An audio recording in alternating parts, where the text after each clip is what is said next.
ಬಾಗರ್ ಹುಕುಂ ರೈತರನ್ನ ಕಳ್ಳರ ರೀತಿ ಬಿಂಬಿಸಿ ಹಕ್ಕು ದಾಖಲೆ ಮಾಡಿಕೊಡದೆ ಅನಗತ್ಯ ಕಿರುಕುಳ ಕೊಡುತ್ತಿರುವುದನ್ನು ವಿರೋಧಿಸಿ ಕರ್ನಾಟಕ ರಾಜ್ಯ ರೈತ ಸಂಘ ಹಾಗೂ ಹಸಿರು ಸೇನೆ ವತಿಯಿಂದ ಟ್ರ್ಯಾಕ್ಟರ್ ಜಾಥಾ ನಡೆಸಿ ತಾಲೂಕು ಕಚೇರಿ ಮುಂದೆ ಅನಿರ್ದಿಷ್ಟಾವಧಿ ಮುಷ್ಕರ ಕಾರ್ಯಕ್ರಮ ಹಮ್ಮಿಕೊಳ್ಳಲಾಗಿತ್ತು.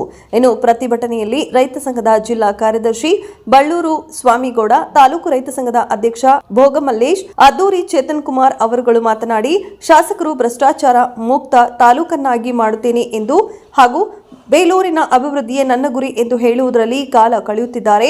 ಶಾಸಕರಾಗಿ 1.5 ವರ್ಷ ಕಳೆದರೂ ರೈತರಿಗಾಗಿ ಒಂದು ಸಭೆ ಕರೆಯದೇ ಭರವಸೆಯ ಮಾತನ್ನ ಮುಂದುವರೆಸಿದ್ದಾರೆ. ಆದರೆ ಯಾವುದೂ ಪ್ರಯೋಜನಕ್ಕೆ ಬಂದಿಲ್ಲ. ತಾಲೂಕಿನಾದ್ಯಂತ ಸರ್ವೇಯರ್ಗಳು ರೈತರ ಕೆಲಸಗಳಿಗೆ ಲಕ್ಷಾಂತರ ಲಂಚ ಕೇಳುತ್ತಿದ್ದಾರೆ. ತಾಲೂಕಿನಾದ್ಯಂತ ಆನೆಕಾಟ, ವಿದ್ಯುತ್ ಸಮಸ್ಯೆ, ರೈತರಿಗೆ ಬರಬೇಕಾದ ಬರ ಪರಿಹಾರದ ನಿಧಿ ಹಾಗೂ ಇತ್ತೀಚೆಗೆ ಸುರಿದ ಭಾರೀ ಮಳೆಯಿಂದ ಆಗಿರತಕ್ಕಂತಹ ಅನಾಹುತಗಳಿಗೆ ಪರಿಹಾರ ನೀಡದೇ ಇರುವುದು ಬಗರ್ ಹುಕುಂ ಸಮಸ್ಯೆ ಸೇರಿದಂತೆ ಕೇಂದ್ರ ಹಾಗೂ ರಾಜ್ಯ ಸರ್ಕಾರಗಳು ರೈತರನ್ನ ಕಳ್ಳರಂತೆ ನೋಡಿಕೊಂಡು ರೈತ ವಿರೋಧಿ ಚಟುವಟಿಕೆಗಳನ್ನು ನಡೆಸಿಕೊಂಡು ರೈತರನ್ನ ಮೂಲೆಗುಂಪು ಮಾಡುವಂತಹ ಕೆಲಸವನ್ನ ಮಾಡುತ್ತಿದೆ. ತಾಲೂಕಿನಾದ್ಯಂತ ಹಲವಾರು ಸಮಸ್ಯೆಗಳಿದ್ದು ರೈತರು ಹಾಗೂ ಬೆಳೆಗಾರರು ಸಮಸ್ಯೆಗಳಿಂದ ನರಳುವಂತಾಗಿದೆ. ಕೇಂದ್ರ ಹಾಗೂ ರಾಜ್ಯ ಸರ್ಕಾರಗಳು ಒಬ್ಬರ ಮೇಲೆ ಒಬ್ಬರು ಗೂಬೆ ಕೂರಿಸಿಕೊಳ್ಳುವ ಕೆಲಸವಾಗಿದೆ. ಇನ್ನು ತಾಲೂಕಿನ ಸಮಸ್ಯೆಗಳನ್ನು ಬಗೆಹರಿಸಲು ರಾಜ್ಯ ಹಾಗೂ ಕೇಂದ್ರ ಸರ್ಕಾರ ಒಟ್ಟಿಗೆ ಸೇರಿ ಬೆಳೆಗಾರರಿಗೆ ಮತ್ತು ರೈತರಿಗೆ ಅನುಕೂಲವಾಗುವ ನಿಟ್ಟಿನಲ್ಲಿ ಸೂಕ್ತ ಪರಿಹಾರವನ್ನ ಕೈಗೊಳ್ಳಬೇಕು. ಇಲ್ಲದಿದ್ದರೆ ಅನಿರ್ದಿಷ್ಟಾವಧಿ ಮುಷ್ಕರವನ್ನ ಮುಂದುವರೆಸುತ್ತೇವೆಂದು ತಮ್ಮ ಆಕ್ರೋಶ ವ್ಯಕ್ತಪಡಿಸಿದರು.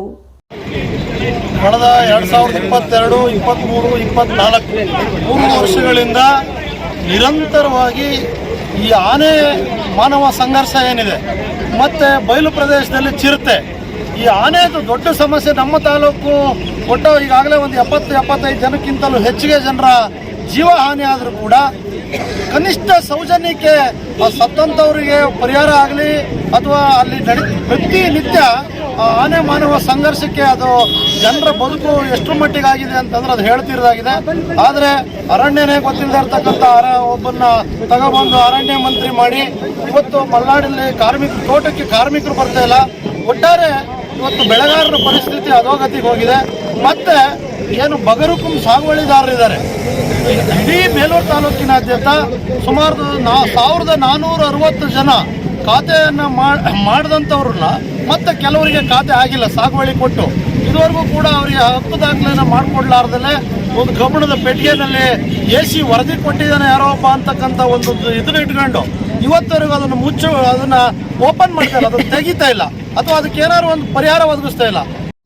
ಆಮೇಲೆ ತಾಲೂಕಿನಾದ್ಯಂತ ಸರ್ವೇಯರ್ಗಳು ಲಂಚ ಅಂತಂದ್ರೆ ಜಮೀನನ್ನ ಮಾರಾಟ ಮಾಡಿದ್ರು ಅಷ್ಟಕ್ಕೆ ಹೋಗಲ್ಲ, ಅಷ್ಟು ದುಡ್ಡು ಕೇಳ್ತಾರೆ. 4 ಲಕ್ಷ 5 ಲಕ್ಷ 4 ಎಕರೆ ಪೋಡಿ ಮಾಡ್ಕೊಡೋದಕ್ಕೆ, ದುರಸ್ತಿ ಮಾಡ್ಕೊಡೋದಕ್ಕೆ ಈ ಥರ ಸಿಕ್ಕ. ಆಮೇಲೆ ಶಾಸಕರು ಹೇಳ್ತಾರೆ ಭ್ರಷ್ಟ ರಹಿತ ಆಡಳಿತ ಅಂತ. ಆಮೇಲೆ ಬೇಲೂರಿನ ಅಭಿವೃದ್ಧಿಯೇ ನನ್ನ ಗುರಿ ಅವರು 6.5 ವರ್ಷದಿಂದ ಹೇಳ್ತಾ ಇದ್ರು, ಅದನ್ನು ಈಗಲೂ ಹೇಳ್ತಾ ಇದ್ದಾರೆ. ನೀವು ಅದನ್ನು ಬರಿತಾ ಇದ್ದೀರಿ, ಮಾಧ್ಯಮದವರು ಕೂಡ ನೀವು ಪ್ರಶ್ನೆ ಮಾಡ್ಬೇಕಾಗತ್ತೆ ನಮ್ಮ ಪರವಾಗಿ. ಸ್ವಾಮಿ, ನೀವು ಶಾಸಕರಾಗಕ್ಕಿಂತ ಮೊದಲು ಹೇಳಬೇಕಾಗಿತ್ತು, ಇದನ್ನು ಹೇಳ್ತಾ ಇದ್ರಿ.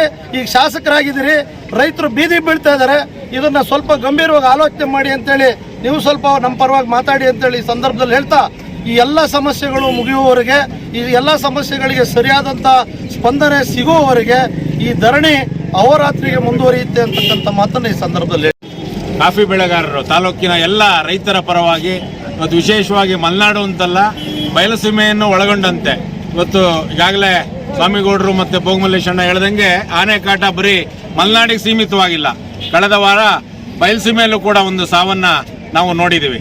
ಹಾಗಾಗಿ ನಾವು ರಾಜ್ಯ ಮತ್ತು ಕೇಂದ್ರ ಸರ್ಕಾರಗಳಿಗೆ ಬರೀ ಆನೆ ಸಮಸ್ಯೆ ಒಂದೇ ಅಲ್ಲ, ಹಲವಾರು ಸಮಸ್ಯೆಗಳು ಇವತ್ತು ರೈತರು ಮತ್ತು ಬೆಳೆಗಾರರಿಗೆ ಬಹಳ ಸಮಸ್ಯೆಗಳು ಎದುರು ಕಾಣ್ತಾ ಇದ್ದೀವಿ.